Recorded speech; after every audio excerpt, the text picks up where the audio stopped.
Sgambata italica a Villa Gloria. E sgambata si intende camminata, non mi voglio prendere meriti. Camminata.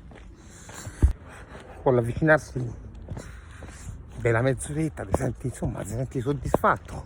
Pensi che sta a fare un buon lavoro. Finché non arriva lui. L'umiliatore. Passa l'umiliatore. Ne passa un altro. Sono quelli che ti fanno sentire che non stai a fare buon lavoro.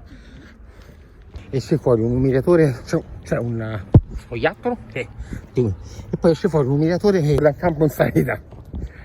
Devo inventare qualcosa, mo li sfido sul mio terreno. Poi incontri il gruppo di umiliatori che è sceso dalle ripetute in salita e ti vogliono fare proprio male, ti vogliono proprio levare la dignità. Mo gli faccio una domandina però. E voi umiliatori ce l'avete il prodotto italico? Bastardi. Teodonico? Te lo sei comprato? Secondo me sto male, umiliazione, vi fa la vita.